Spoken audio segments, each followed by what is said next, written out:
So I haven't made a video like this in a while, but one of the boys in my crew asked me to make a video about this topic because he noticed that some dancers have been approaching the internet and dancing in a somewhat detrimental way. So here's the video. I hope you like it. So I'm actually a big advocate for people using the internet, social media, to share what they love. I mean, I would be a hypocrite if I said I wasn't, because that's exactly what I'm doing. But dancing online has its traps, and I just wanted to share what I've learned as a dancer, as a b-boy, and who's also a online content creator. So if you're a dancer that shares your work online, you're a content creator, and this could apply to you. Everything I'm about to say in this video is just my opinion, and if you're not down with the message, it's cool. So let's just get into the video. Number one, be careful of compliments. It's a good idea to keep checking on yourself, because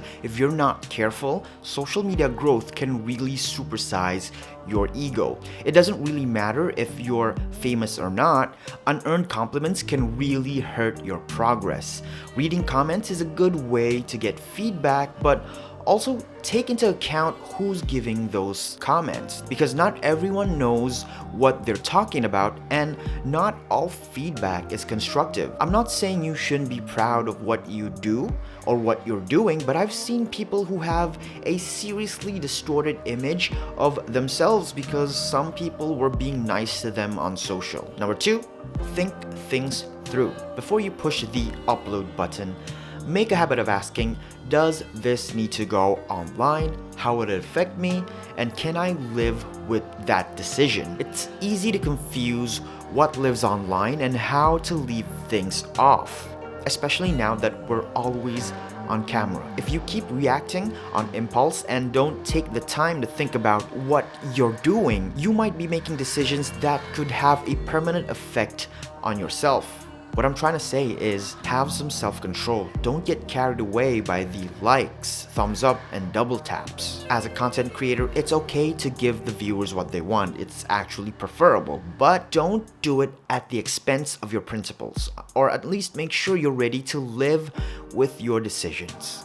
Number three, keep training. Creating content isn't easy. Believe me, even I struggle with consistently putting content out. It took me days to write this video, and you can imagine how much more time and work goes into making a more complex type of video. But to make the point simple, don't forget to train. Dedicate time to improve yourself. In the long run, the better you are at whatever dance style you do, the better content you can put out. Even if you think you're doing nothing special on camera, at least represent your style well, because you don't want to have an awesome concept for a video and then only have it ruined because you can keep up with your vision.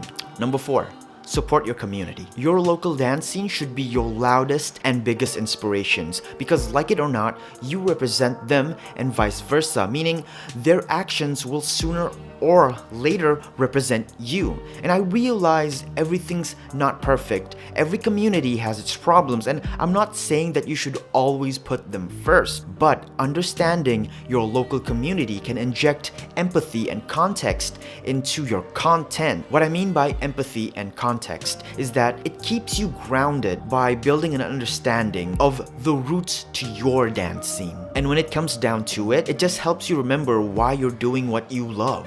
What matters to me is just to be a positive influence in the community, to provide value, and remember that our actions have consequences. And if you're gonna be representing something you love, you'd wanna do it right. And most importantly, you wanna do it respectfully. So that's it, guys. I hope you enjoyed the video. I hope you found it helpful. And remember, battle everything.